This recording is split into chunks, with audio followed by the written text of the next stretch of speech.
British सरकार और कांग्रेस। प्रारंभ में कांग्रेस की स्थापना को ब्रिटेन के महान विजय समझा जाता था, परंतु सरकार और कांग्रेस के बीच ये मधुर संबंध अधिक समय तक कायम नहीं रह सका।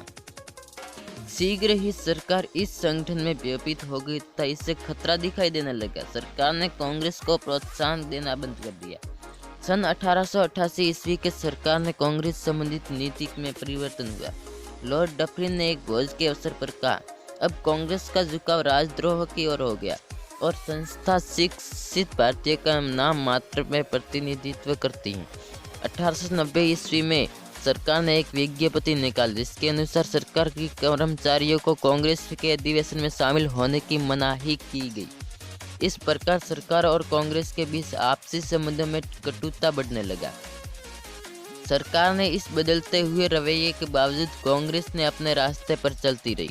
निसंदेह कांग्रेस की कार्यनीति को कुछ परिवर्तन आया। कांग्रेस के नेता वाइस राय ने विचारों का खंडन करना शुरू किया। धीरे धीरे कांग्रेस की ओर विभिन्न भागों में सभाएं की जाने लगी और राष्ट्रीय मांगों की पूर्ति के लिए प्रस्ताव पारित होने लगे, किंतु अब भी कांग्रेस के नेताओं का अंग्रेजों में विश्वास था। सुरेंद्रनाथ बनर्जी ने पुनः कांग्रेस में भाषण देते हुए भारतवासियों को ब्रिटेन सरकार के प्रति वफादार बताया।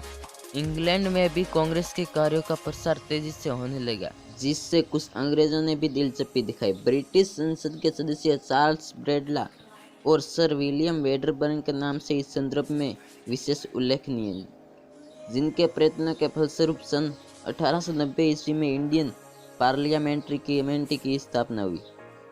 इस कमेटी ने 1890 ईस्वी में इंडिया नामक एक पत्रिका भी प्रकाशित की, जो सन 1892 ईस्वी में मासिक और 1896 ईस्वी में साप्ताहिक रूप से प्रकाशित होने लगी।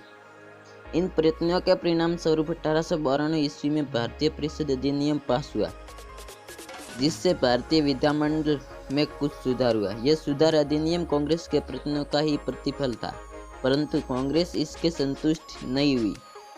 इस नई भारतीय को जो थोड़े बहुत राजनीतिक अधिकार प्राप्त हुए थे, उन पर भी कठोराघात होने लगी। 1898 ईस्वी में एक कानून पारित हुआ, जिसके अनुसार अंग्रेजी शासन की आलोचना करने अपराध माना गया। सन 1899 में कलकत्ता निगम के भारतीय सदस्यों की संख्या को घटा दिया गया। सन 1904 ईस्वी में प्रेस की स्वतंत्रता सीमित कर दी गई। बाल गंगाधर तिलक तथा अनेक समाचार पत्रों में संपादकों को कैद कर लिया गया। इससे राष्ट्रीय नेताओं का अत्यधिक असंतोष पैदा हुआ। सरकार भी कांग्रेस के प्रस्तावों को नकारती रही, जिससे कांग्रेस के कुछ सदस्यों को विश्वास हो गया कि केवल प्रस्ताव पारित करने के उद्देश्य की सिद्धि नहीं होगी, इसके लिए कुछ ठोस कदम उठाने होंगे। से ही अगले टॉपिक के लिए हमारे चैनल को सब्सक्राइब जरूर कीजिएगा, क्योंकि सबसे पहले आप तक पहुंचे। धन्यवाद।